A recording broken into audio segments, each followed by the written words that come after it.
Yeah, hello once again with another video. Yeah, this is a HP Elitebook 840 G3. Yeah, motherboard that came for repair.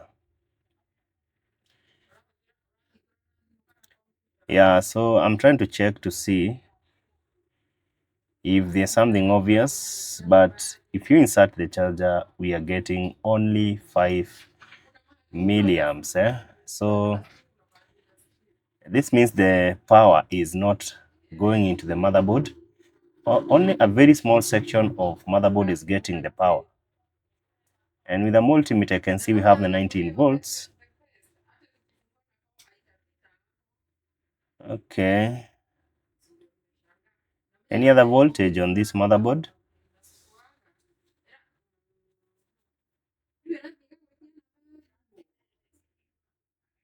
Not even the 1 volt, 3 volts. Yeah, so something has gone out here and it seems to be something to do with power. A chip dealing with power is out of this motherboard. And maybe I need to check critically now to see.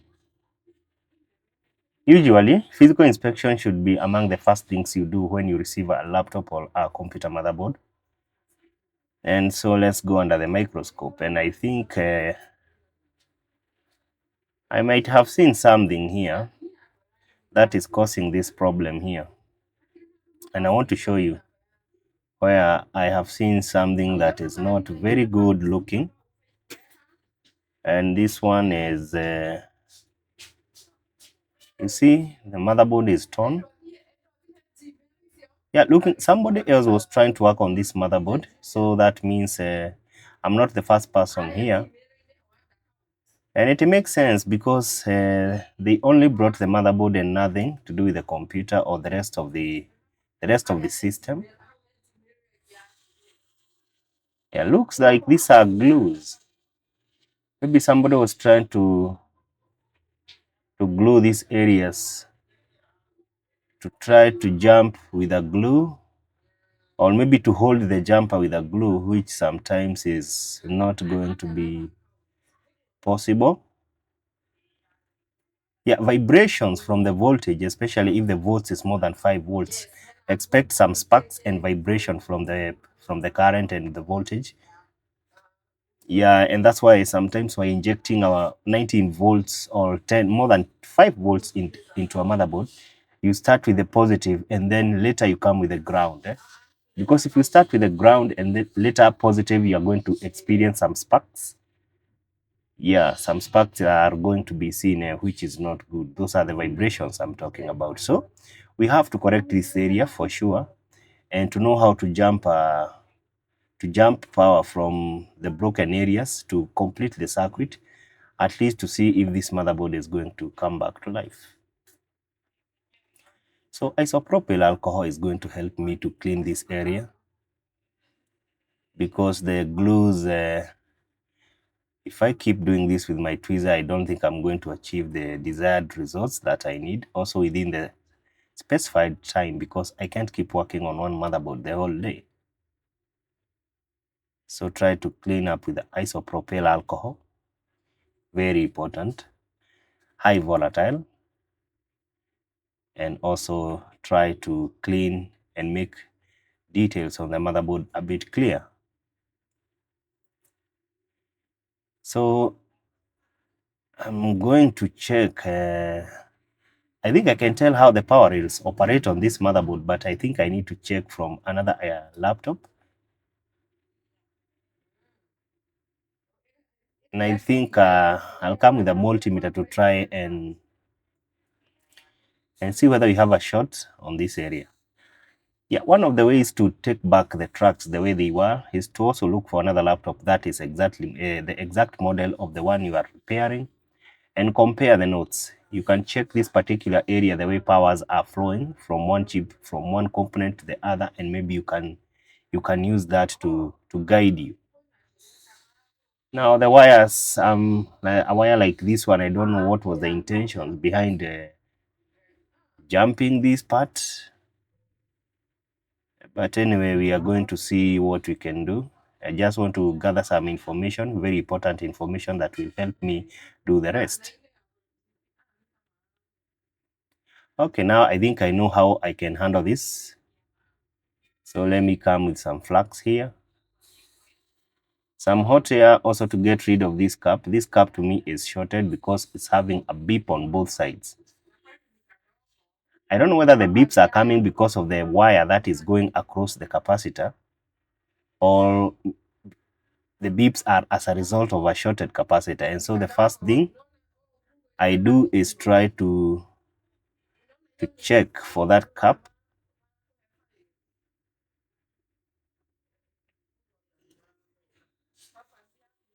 Yeah, and you can see on my multimeter, okay, it's very tiny. Don't be mistaken to think it's this size. It's only that it's under the microscope. That's why the size is a bit big. And I'm going, oh, it's running away.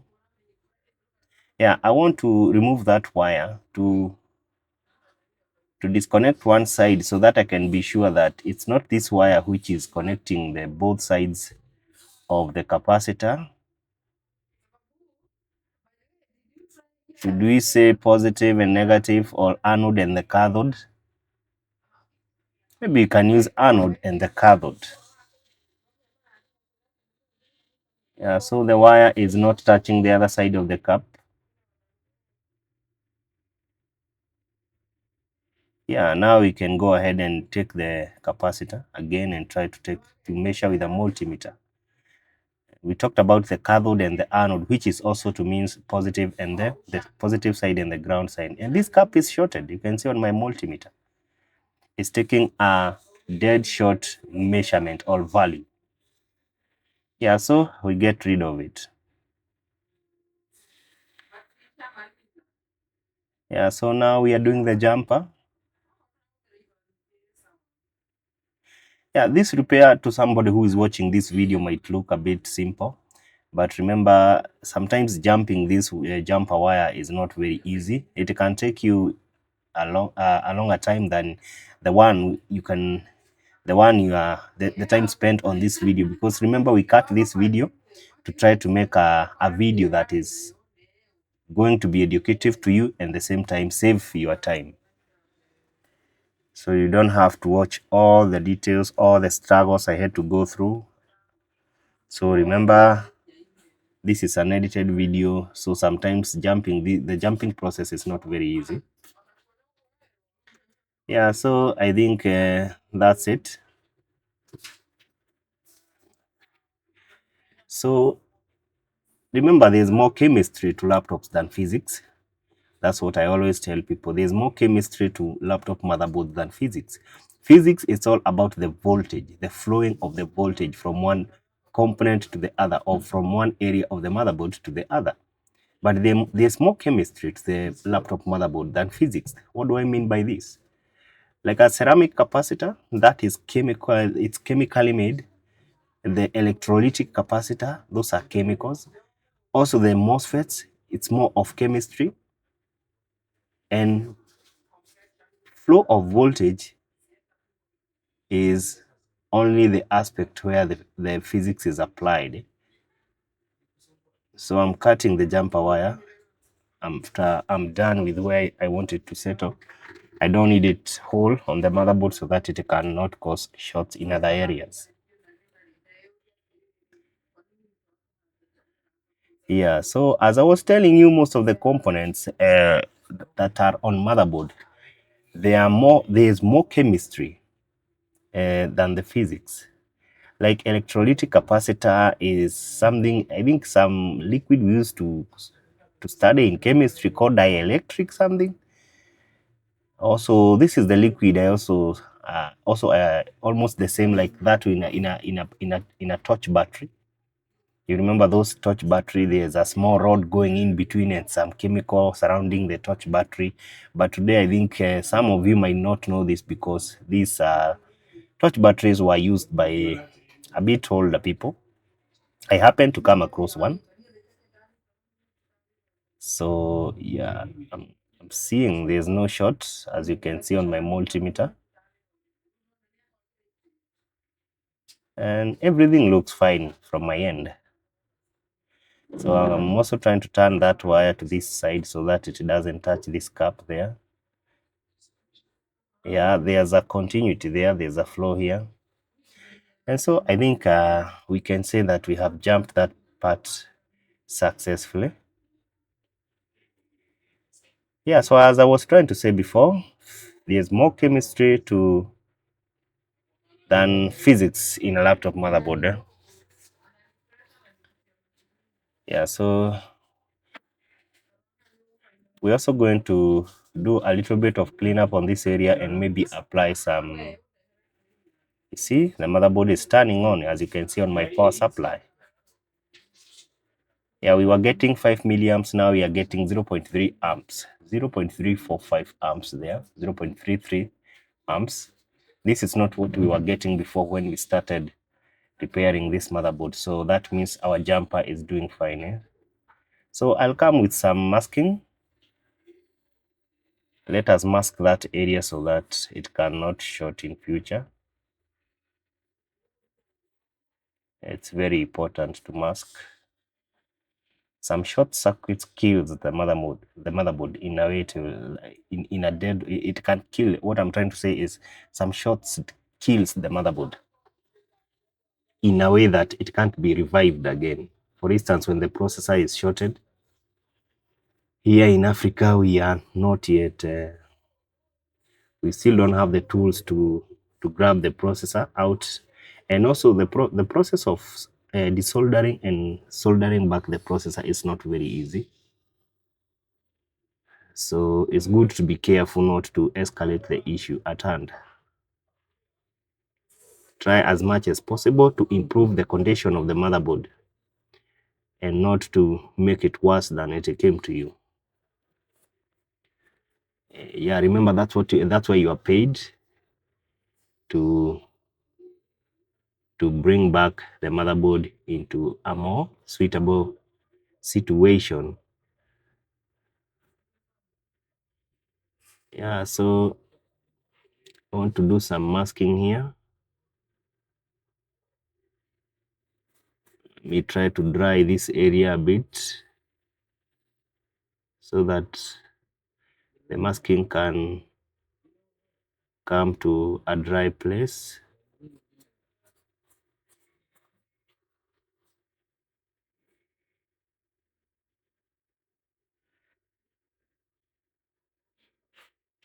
So I'm trying to look for some tweezer here, something that can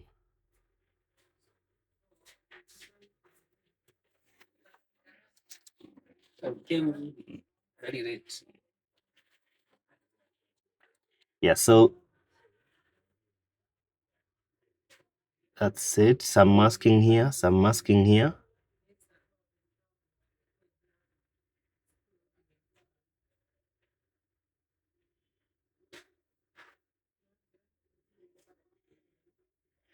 Yeah, so the masking is okay. Now we need a UV light to harden the masking.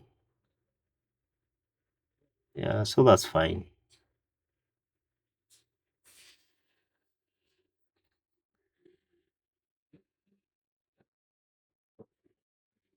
Or maybe we try to cover this wire. It's a bit exposed, but it's not much dangerous than the bottom parts that are a bit exposed.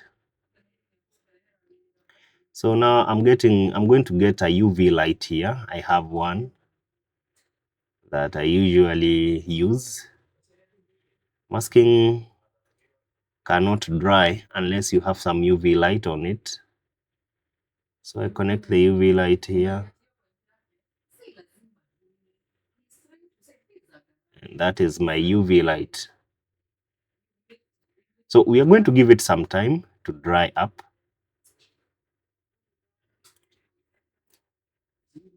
Yeah, and after some time we'll come back and try to see how the process has gone.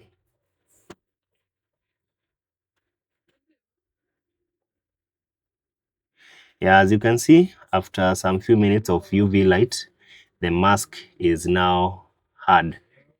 It's tough and hard now. It's almost like a rock.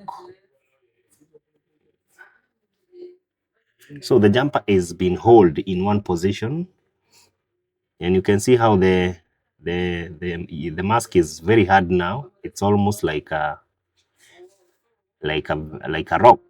And so that is it. So we are going to come out of the microscope mode and now try to power this motherboard and see how it's going to be. So this is the UV lamp I'm talking about. You can see it's written there, UV lamp.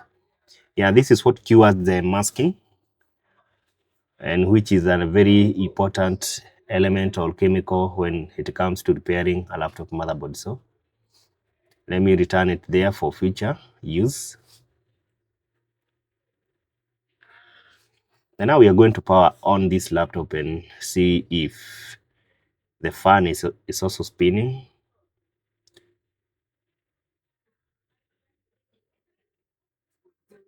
Yeah, so on my power supply, you can see I have 0.3 amps, 0.34 amps. Let's wait for the fan to see whether the fan is going to spin.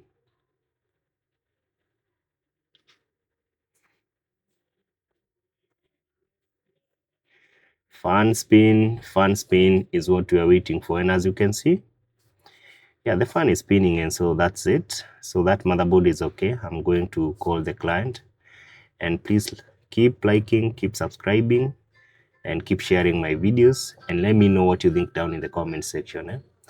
Yeah, subscribe and support the channel. Thank you.